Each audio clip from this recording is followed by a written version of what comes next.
4 million albums sold, platinum records on the wall. Then Doug Ingle collapsed on stage, vomiting blood from bleeding ulcers, while 10,000 fans watched. The year was 1971. Iron Butterfly had just played the longest drum solo in rock history at Madison Square Garden. 17 minutes of pure thunder. The crowd was still screaming when the ambulance arrived backstage. That same night, their manager was already moving money into accounts the band didn't know existed. Within 18 months, the band that invented heavy metal would be completely broke, their equipment seized by sheriffs, their lead singer hiding from death threats, and their bassist would disappear off the face of the earth. Literally, vanish. No body, no explanation, just gone.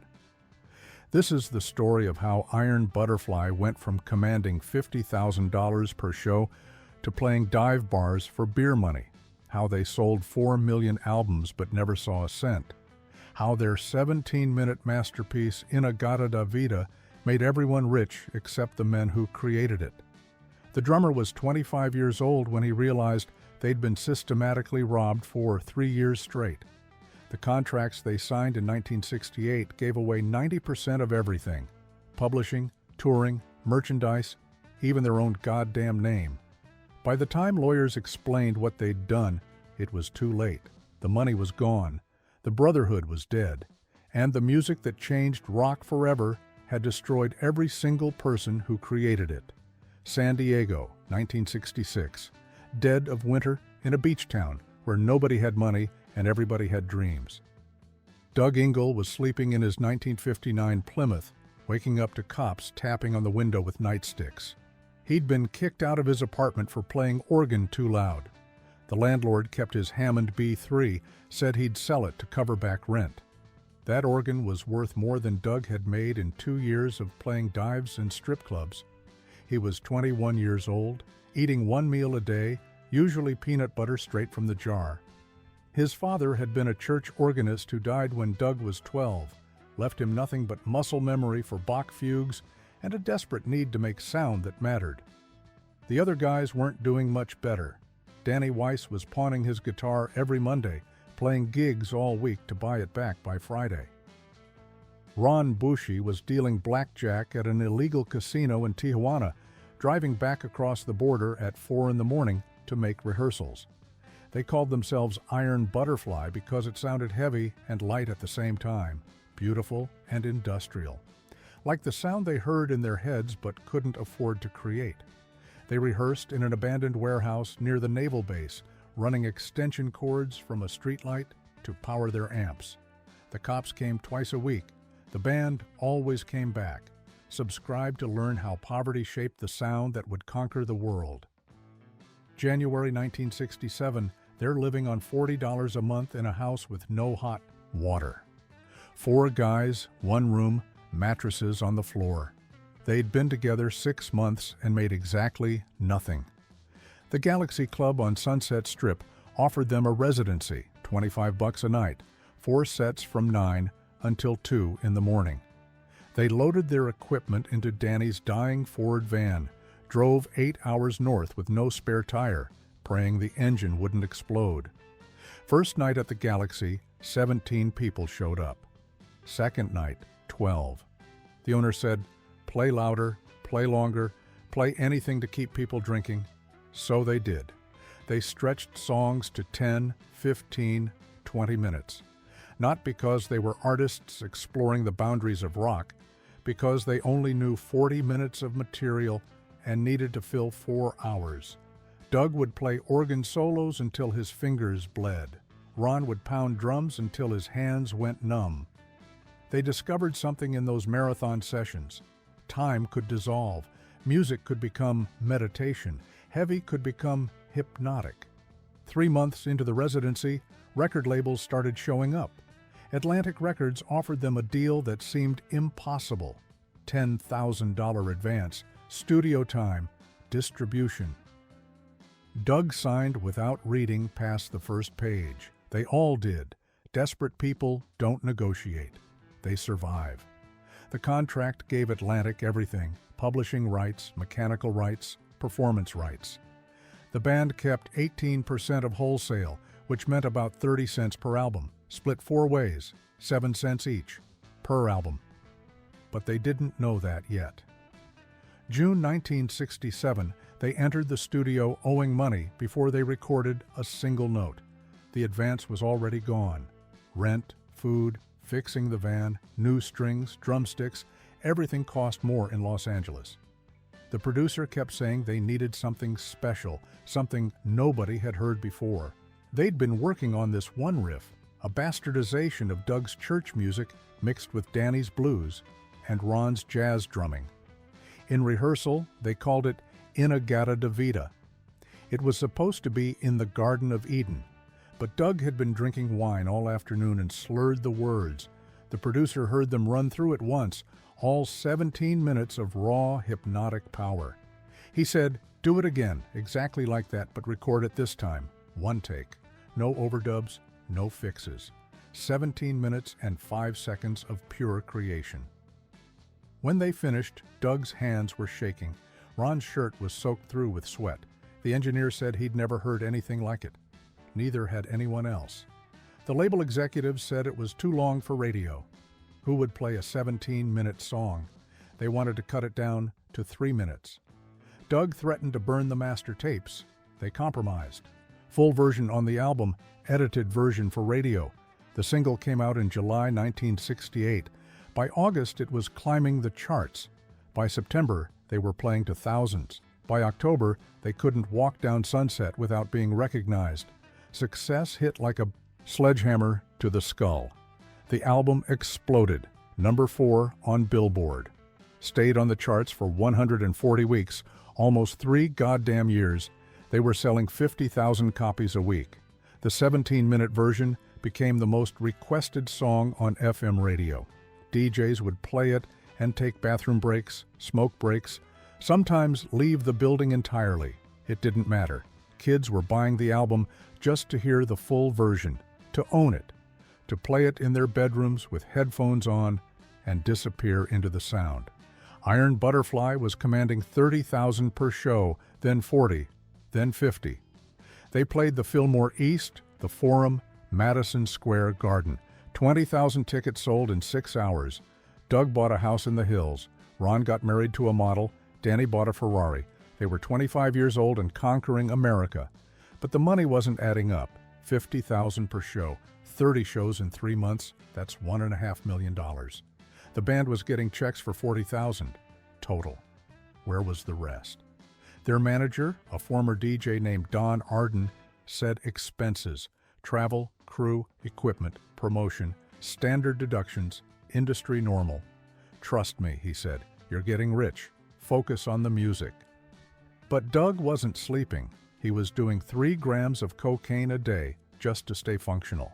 His stomach was eating itself from the inside, blood in his vomit every morning. The success was killing him faster than poverty ever had. December 23, 1970, Madison Square Garden, 2 days before Christmas. Sold out, 20,000 fans. Iron Butterfly was headlining with Led Zeppelin opening. Think about that. Zeppelin opening for them. During the drum solo, Ron Bushy played for 17 minutes straight, matching the album version note for note. The crowd went insane. Doug walked back on stage for the finale and collapsed, vomiting blood onto his Hammond organ. The paramedics carried him off while the band kept playing. The show must go on. Backstage, Don Arden was on the phone with Atlantic Records. Not about Doug's health, about the band's contract. He was renegotiating, not for the band, for himself. He wanted a bigger cut of their publishing. 20% wasn't enough. He wanted 35%. Atlantic agreed. Nobody told the band. Doug was in the hospital getting emergency surgery for perforated ulcers. The doctor said 6 more hours and he would have bled to death internally. 26 years old, peak of success, dying from stress. When he woke up, Don Arden was there with papers to sign. "Just insurance forms," he said. Doug was on morphine. He signed. He'd just given away another 15% of his publishing rights to the manager who was already robbing him. That night, Ron Bushy found Danny Weiss shooting heroin in the hotel bathroom. Danny said it was the only way to come down after shows, the only way to sleep. The machine was eating them all alive. Subscribe to hear how the Brotherhood shattered completely. January 1971, the band was fracturing like glass under pressure. Danny Weiss quit first, walked into rehearsal, said, "I'm done," and left his guitar behind. Never played professionally again, became a carpenter, built furniture, disappeared into normal life. They replaced him with Eric Braun, a 17-year-old kid from Massachusetts who could play guitar like Jimmy Page. But Eric was just a hired gun. The Brotherhood was already dead. Then came the audit. Doug had hired an accountant to figure out where the money went. 3 million albums sold. At $12 retail, that's $36 million gross. The band's share at 18% of wholesale should have been roughly $3 million. They'd received $400,000 total. For 4 years of work, the rest had disappeared into a labyrinth of expenses, commissions, fees, and deductions that no lawyer could untangle. Don Arden had been taking 40% of their gross earnings, not the 20% they'd agreed to. The record label had been charging them for everything: studio time, promotion, even the catering at their own album release party. They owed Atlantic Records $2 million. How do you owe money after selling 3 million albums? Doug confronted Don Arden at his office on Wilshire Boulevard. Don had 2 bodyguards throw Doug down the stairs. Literally picked him up and threw him down a flight of concrete stairs. Doug's ribs were cracked. His lawyer said sue. Doug said, with what money? Everything was tied up in corporations they didn't control. The lawsuit started in February. Iron Butterfly versus Don Arden. Don Arden versus Iron Butterfly. Atlantic Records versus everyone. The lawyers were making $500 an hour while the band couldn't afford groceries. They tried to tour without Don, but he owned the trademark on their name, Iron Butterfly. He owned it. They couldn't perform as Iron Butterfly without his permission, so they toured as former members of Iron Butterfly, playing the same songs to confuse crowds who didn't understand why the posters looked different. March 15, 1971, they showed up at the Spectrum in Philadelphia. 5,000 tickets sold. Their equipment was gone. Sheriff's deputies had seized it all. Don Arden had filed an injunction claiming the instruments belonged to his management company. The drums Ron had played for 7 years, seized. Doug's Hammond organ, the one he'd saved for 3 years to buy, seized. Gone. The fans were literally in the building waiting for the show. The band had to announce they couldn't perform because they had no instruments. The crowd rioted. 15 people hospitalized. $200,000 in damage to the venue. Iron Butterfly was banned from Philadelphia, then Boston, then Detroit. The reputation was destroyed overnight. Nobody would book them. They were poison, toxic, done. Doug tried to keep it together, formed a new version of Iron Butterfly with different players, but it was like watching someone perform CPR on a corpse. The magic was gone. The Brotherhood was ashes. May 29, 1971, Ron Bushy was found unconscious in his garage, car engine running. Suicide attempt. He survived but refused to say why he'd done it. His wife had left him, taken their daughter. The model had married a rock star, but she divorced a broke drummer. Ron was 28 years old, living in his car again. Just like the beginning, except now he was famous and homeless simultaneously. Eric Braun, the teenage guitar prodigy, was arrested for possession of heroin with intent to distribute. 2 pounds of heroin in his apartment. He was looking at 20 years. The judge gave him probation because he was a musical genius who'd lost his way. Eric disappeared into rehab and never recorded again. Then came the worst part. The music kept selling. In-A-Gadda-Da-Vida was still on the radio every single day, still selling thousands of copies a week. The money was flowing like water, just not to them. Don Arden was getting checks. Atlantic Records was getting checks. Publishing companies in offices they'd never visited were getting checks. The men who created the sound were getting nothing. Doug Ingle tried one more time. 1974, new lineup, new album called Sun and Steel. It sold 8,000 copies, total. The label dropped them. Doug disbanded Iron Butterfly officially on May 31st, 1975. He was 30 years old. He'd generated tens of millions of dollars and had nothing to show for it, except bleeding ulcers and a broken spirit. He became a born-again Christian and never performed professionally again. But the story gets darker. February 12, 1995, Philip Taylor Kramer, who'd played bass in the later version of Iron Butterfly, disappeared. He was driving to Los Angeles International Airport when he called 911. He said, "I'm going to kill myself." Then he vanished. His van was found 4 years later at the bottom of a canyon in Malibu. His body was still inside. He'd been missing for 4 years and nobody had found him. The coroner couldn't determine if it was suicide or murder. Philip had been working on some mathematical theory about time travel and faster-than-light communication. His friends said he'd been acting paranoid, saying people were following him. He was 42 years old, a father of 2, gone. His widow said the music business had destroyed his mind, the pressure, the betrayal, the constant feeling that someone was stealing from you because someone always was. It broke him, like it broke all of them. Doug Ingle gave an interview in 1999. The reporter asked if he regretted Iron Butterfly. Doug said, "I regret surviving it. Think about that." The man who created one of rock's most iconic songs wished he hadn't survived his own success. He said every time he heard In-A-Gadda-Da-Vida on the radio and it was still playing 30 years later, he wanted to vomit, not from ulcers, from rage, from knowing that song had generated over $100 million in revenue over 3 decades, and he'd received less than $50,000 total for creating it, for performing it, for bleeding on stage for it. The mathematics of destruction were simple. Iron Butterfly sold over 4 million albums, generated approximately $45 million in gross revenue just from album sales. Add touring, merchandise, licensing, radio play royalties, and you're looking at close to $100 million. The band members, the ones who created everything, received less than 1% of that, combined.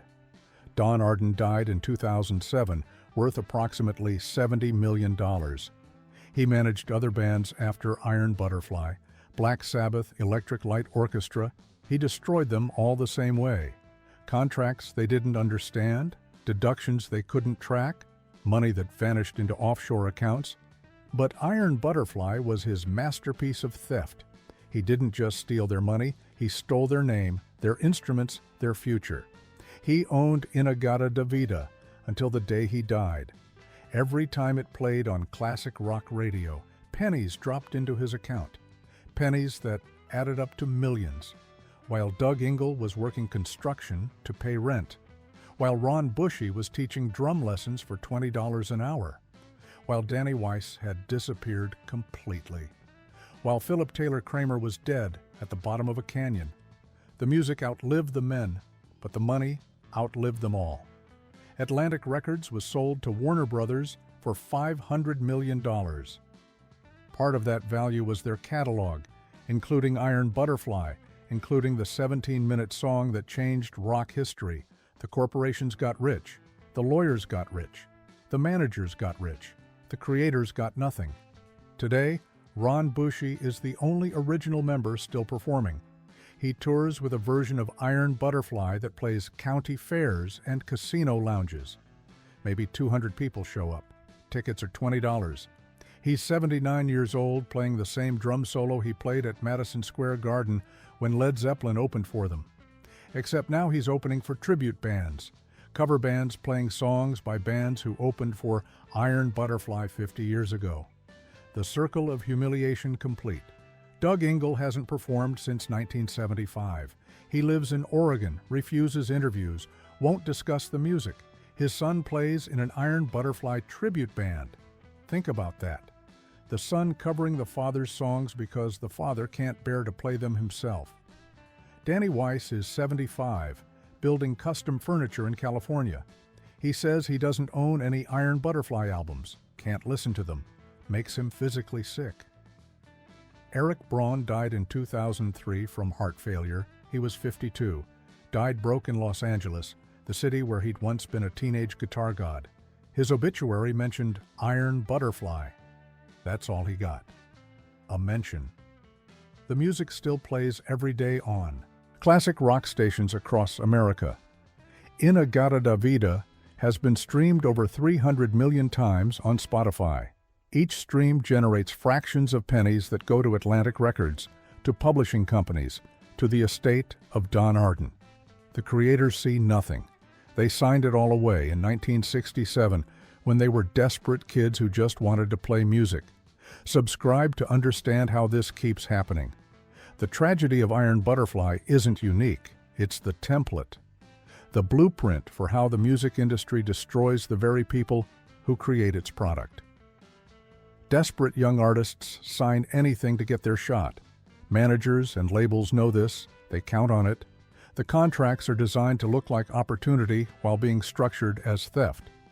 By the time the artists understand what they've signed, it's too late.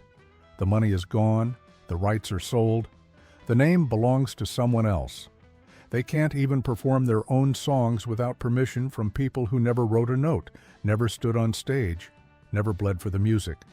This happened to Iron Butterfly. It happened to the Beatles, who lost Northern songs. It happened to Creedence Clearwater Revival, torn apart by the same kind of contracts. It happened to Badfinger, whose members committed suicide when they realized they'd been robbed. It happened to Grand Funk Railroad, to the Kinks, to countless bands whose names you know and whose stories you don't. The music you love was built on the bones of the people who created it. Every classic rock song on the radio represents someone who got screwed, someone who signed a contract they didn't understand, someone who trusted the wrong person, someone who chose art over arithmetic and paid for it with everything. The system hasn't changed. It's just gotten better at hiding. Streaming services, 360 deals, merchandise rights, it's all the same game with different rules. The house always wins. Iron Butterfly proved something profound. They proved that 17 minutes of inspired music could change rock history. They proved that working-class kids from San Diego could conquer the world. They proved that sound could transcend time, that heavy could be beautiful, that long could be captivating. But they also proved that none of that mattered if you didn't own it. They created something eternal and got paid like temp workers. Their innovation, their sound, their 17-minute masterpiece that DJs used as bathroom breaks became one of the most valuable songs in rock history. And they got nothing. Doug Ingle once said that In-A-Gadda-Da-Vida was supposed to be about paradise, the Garden of Eden. Instead, it became their hell. Every time it played, it reminded them of what they'd lost. Not just money, but brotherhood. Not just success, but sanity. Not just opportunity, but life itself. Philip Taylor Kramer drove off a cliff. Eric Braun's heart exploded. Doug Ingle's stomach ate itself. Ron Bushy tried to gas himself in his garage. The music survived. The men barely did. That's the real tragedy of Iron Butterfly. They gave the world something beautiful and eternal. The world gave them nothing back but pain. They changed rock forever. Rock returned the favor by destroying them completely. 17 minutes of genius. 50 years of suffering. That's the exchange rate in the music business. That's what your heroes paid for the songs you love. Remember that next time you hear In-A-Gadda-Da-Vida on the radio. The last time all the original members were in the same room was 1969. They were millionaires on paper, brothers in practice, and completely doomed without knowing it. Doug was bleeding internally from stress. Ron was drinking himself unconscious every night. Danny was shooting heroin to cope with the pressure. They were 25 years old at the peak of the mountain and already falling. The music industry doesn't kill you quickly. It bleeds you slowly. takes your money first, then your health, then your sanity, then your relationships, then your will to live. Iron Butterfly created one of the most successful songs in rock history, and it destroyed every single person involved in its creation. That's not irony, that's design. The system is built to consume artists and excrete product. The product lives forever, the artists are disposable. Doug Ingle is 78 years old now, living quietly in Oregon, trying to forget he ever created anything. Ron Bushy still plays drums because it's all he knows how to do. He plays the same solo from 1968, note for note, to crowds smaller than the line for the bathroom at their Madison Square Garden show. The young kids in the audience, if there are any, don't know they're watching history. They just hear old music from an old man who used to matter. But Ron knows. Every time he plays that solo, he remembers when 20,000 people screamed for it, when Led Zeppelin opened for them, when they owned the world for 17 minutes, before the lawyers and managers and contracts took it all away. Subscribe to hear more stories of how success becomes tragedy in the music business. That signature drum solo, the one that hypnotized a generation, Ron Bushy still plays it perfectly. Muscle memory doesn't forget, even when the mind tries to. Every strike of the drums is a reminder of what was and what should have been. In 2012, Iron Butterfly was eligible for the Rock and Roll Hall of Fame. They weren't inducted. The committee said they were a one-hit wonder. One hit that stayed on the charts for 3 years. One hit that sold 4 million albums. One hit that invented a new sound and influenced every heavy band that came after. But sure, call it one hit. Call it whatever helps you sleep, while the creators of that hit were destroyed by the very industry that now dismisses them. The Hall of Fame inducted their managers and label executives long ago. The thieves got honors, while the artists got nothing. That's justice in the music business. Doug Ingle was asked if he wanted to attend the ceremony where they weren't being inducted. He said he'd rather have another ulcer. At least that pain was honest. Here's what nobody tells you about the music from your youth, the songs that shaped you, that you played at your wedding, at your parties, in your car, with the windows down, feeling alive. Those songs were written by people who got destroyed creating them. Every note you love cost someone everything. Every drum solo that made you pump your fist cost the drummer his sanity. Every organ riff that sent chills down your spine cost the organist blood from his stomach. The music was worth it, the price wasn't. But the music endures, doesn't it? In-A-Gadda-Da-Vida will outlive everyone reading this. It will play in movies not yet made, commercials not yet conceived, TV shows not yet written. Every play generates money for someone who had nothing to do with its creation. That's the final insult. The song about paradise became a machine that prints money for parasites. Doug Ingle hasn't seen a royalty check in 30 years.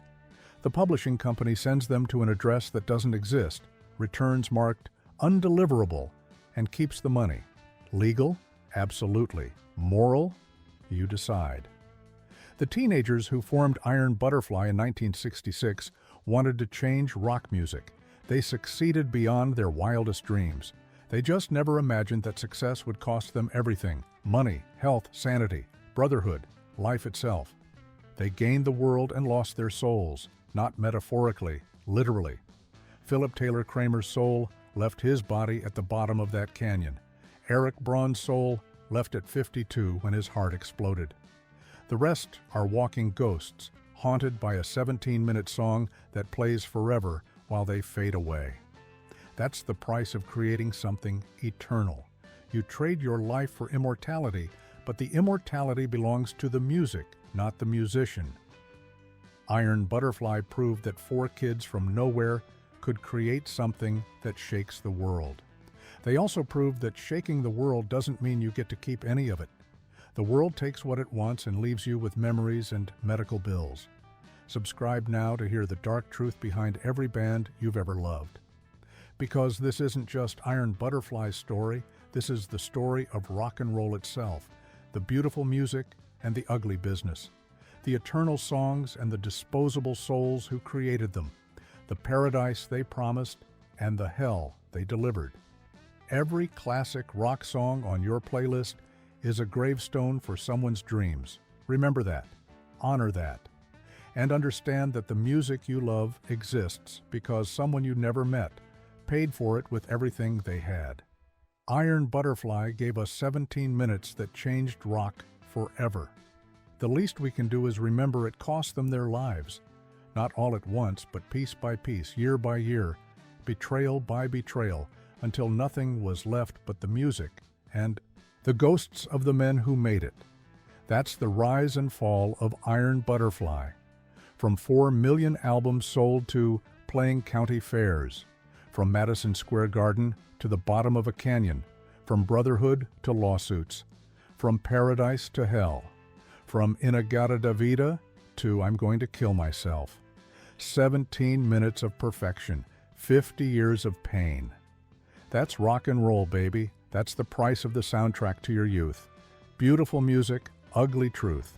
Subscribe to hear more. The stories only get darker from here.